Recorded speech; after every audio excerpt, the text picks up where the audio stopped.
बाबा साहेब को जानते हैं आप? भीमराव, हाँ, उसी के अथी में तो अभी हम आजाद है। उसका पुर्जा पुर्जा पड़े हुए हैं, आर्टिकल के इतना पड़े हुए हैं कि शिक्षा मंत्री को भी पढ़ा सकते हैं। जय भीम, नमो तपे। साथियों, आज मैं हूँ पटना में और आप देख रहे हैं ये पटना का जंतर मंतर है। और मैं एक चीज़ आपको यहाँ दिखाना चाहता हूँ कि आज बाबा साहेब के बिना जो है कोई भी धरना प्रदर्शन चाहे कोई भी व्यक्ति कर रहा हो, किसी पार्टी का कर रहा हो, किसी संगठन कर रहा हो, बाबा साहेब के फोटो के बगैर जो है उसका धर्म नहीं मिलता है। यहाँ पर मैं आपको एक एक करके दिखाऊंगा। आप यहाँ देख रहे होंगे ये बिहार प्रदेश नल जल अनुरक्षक संघ है और इन्होंने बाबा साहेब की फोटो जो सबसे पहले लगा रखी है। ये इनका इतना बड़ा प्रदर्शन चल रहा है। इसके बाद जो है बाबा साहेब का चित्र जो है आज इतना महत्वपूर्ण हो गया है। लेकिन इसके साथ ही हमें ये सोचना चाहिए कि शिक्षा के लिए ये आंदोलन है। यहाँ पर जो है आप देखते हैं बाबा साहेब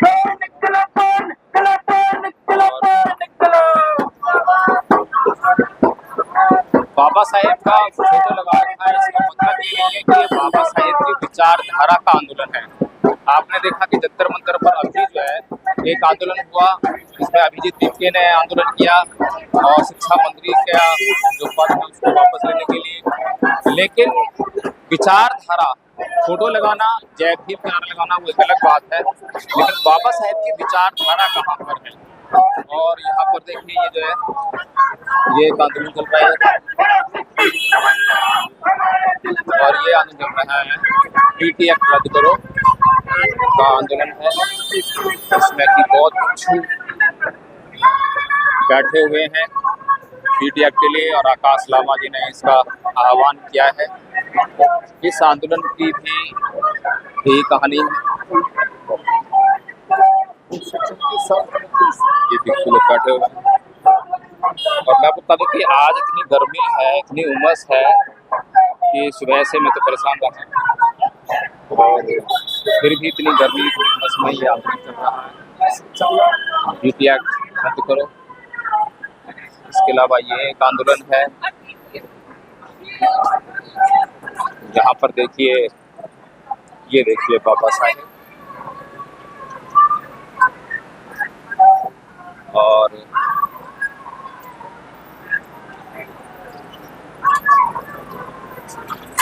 जय भीम जो है लोगों की मजबूरी बन गई है, फैशन बन गया है। अमित शाह जी पहले कह चुके हैं, लेकिन अमित शाह जी ने जो बात कही कि जय भीम का नाम लेना, ये देखिए ये भी एक आप देख सकते हैं हर एक आंदोलन में बिना बाबा साहेब के चित्र के बिना कोई आंदोलन नहीं हो रहा है।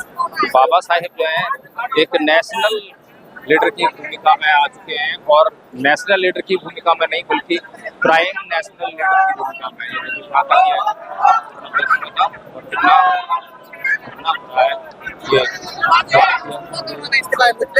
इस्तीफा करवाना है, उसको जाकर बोलिए ये बोल रहे हैं कि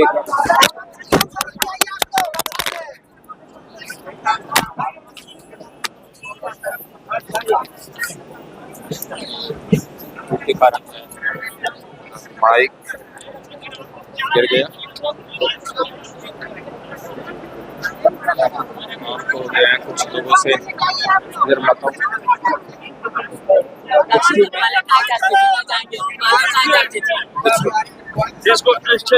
आपका क्या मुद्दा है?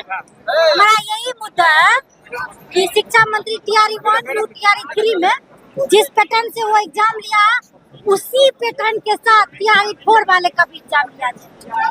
अभी यहाँ पर जो है आपने ये आंदोलन में जो है बाबा साहेब तस्वीर का भी इस्तेमाल किया हुआ है। नहीं, हम मेरा मुद्दा यही है कि टीआरई 4 पे जिस तरह से 1, 2, 3 में एकल एग्जाम लिया गया उसी पैटर्न पे टीआरई 4 का भी एग्जाम हो और उसी के साथ टीआरई 4 वाले के साथ भी है। नहीं, टीआरई 4 वाला समझौता करने के लिए तैयार नहीं है। बाबा साहेब को जानते हैं आप?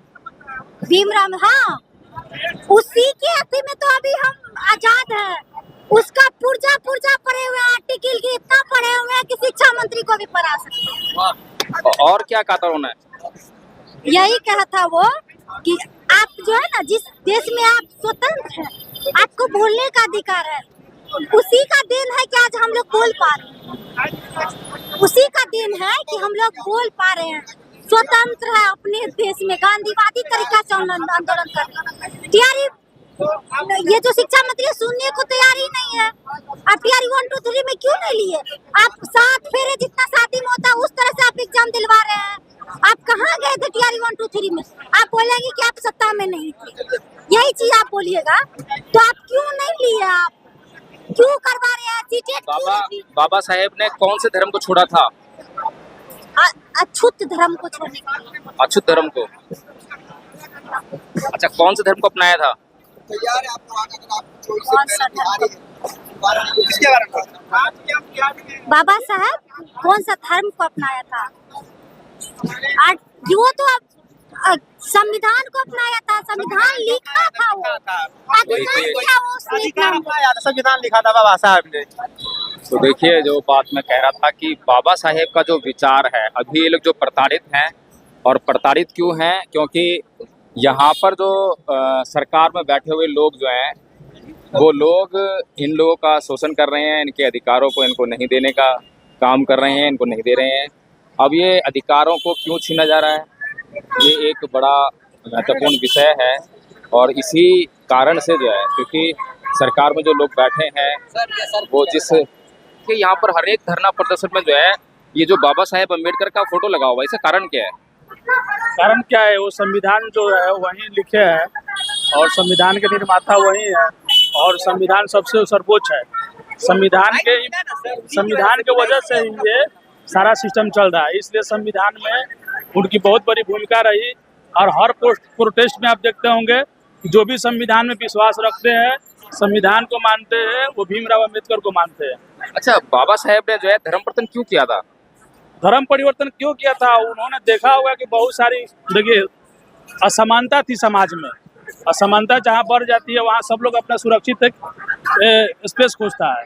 उनको लगा कि शायद इधर हम कंफर्ट नहीं है, तो इसलिए उनको परिवर्तन करना पड़ा। उन्होंने कौन सा धर्म छोड़ा और कौन सा धर्म अपनाया था? तो धर्म क्या, हिंदू छोड़ के बौद्ध अपनाया होंगे अपना। अच्छा, यहाँ पर जो है उस कोने में जो है बौद्ध धर्म के लोग भी जो है आंदोलन कर रहे हैं।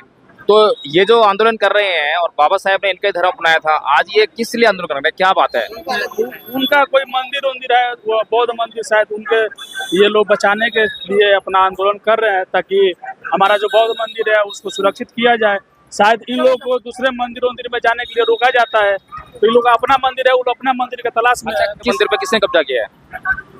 अब तो विशेष वही लोग बताएंगे, चूंकि वो लोग धरना अलग है, हम लोग नहीं बताएंगे। देखिए, किसी को जो है किसी से मतलब नहीं है, केवल बाबा साहेब का जो है नाम और उनका फोटो का इस्तेमाल हो रहा है। बाकी जो है यहाँ पर जो ये लोग बैठे हैं, बौद्ध भिक्षु लोग जो है, इनका क्या मुद्दा है, इससे किसी को मतलब नहीं है। अभी जितनी भीड़ जो ये खड़ी है यहाँ पर, जितनी भीड़ आंदोलन कर रही है, इस भीड़ का संबंध जो है सीधे सीधे जो है इस आंदोलन से है।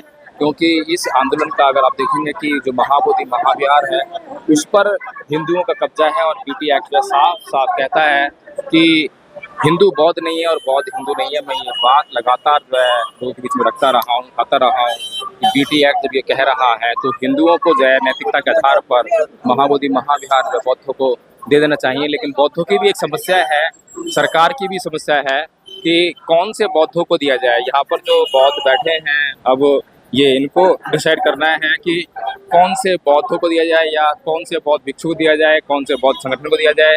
तो ये एक और विषय है, लेकिन कुल मिलाकर ये है कि यहाँ पर ये लोग जो हैं भारत की जनता है, और भारत की जनता आप देख रहे हैं, भारत की जनता जो है यहाँ पर जो धरना प्रदर्शन हो रहा है, यहाँ पर भी इनके मुद्दे अलग अलग हैं। हर कोई जो है अपने अपने मुद्दे के लिए लड़ रहा है, लेकिन सबके मुद्दों में एक जड़ है, और वो जड़ है नैतिकता की, वो जड़ है सदाचार की। जो नेता हैं, जो पॉलिटिशियंस हैं, सत्ताधारी लोग हैं, उनके भीतर नैतिकता नहीं है, नैतिक आचरण नहीं है। और धर्म का काम यही है कि लोगों के भीतर जो है नैतिक आचरण को जो है प्रचारित करे, प्रसारित करे। लेकिन इस नैतिक आचरण के लिए यहाँ पर एक भी धरना प्रदर्शन नहीं हो रहा है। सभी लोग हैं अपने भौतिक सुखों की मांग कर रहे हैं, कोई नौकरी की मांग कर रहा है, कोई शिक्षा की मांग कर रहा है, कोई बीटीएक के माध्यम से ये महाबोधि महाविहार के लिए आंदोलन कर रहे हैं। लेकिन नैतिक आचरण लोगों में होना चाहिए। भारत के लोगों को जो सदाचार आना चाहिए, लोगों के भीतर जो है ईमानदारी होनी चाहिए, बेईमानी नहीं होनी चाहिए। इस बात का संघर्ष, इस बात के लिए आंदोलन यहाँ पर एक भी नहीं चल रहा है, जो कि सभी आंदोलनों की जड़ है। तो साथियों, इस वीडियो को लाइक करें, शेयर करें और बताएं कि आप इस बात से सहमत हैं कि आंदोलन जो होना चाहिए वो जड़, समस्या की जड़ को खत्म करने के लिए होना चाहिए, ना कि जो समस्या का पेड़ है उसके फूल, पत्तों और टहनियों को काटने के लिए।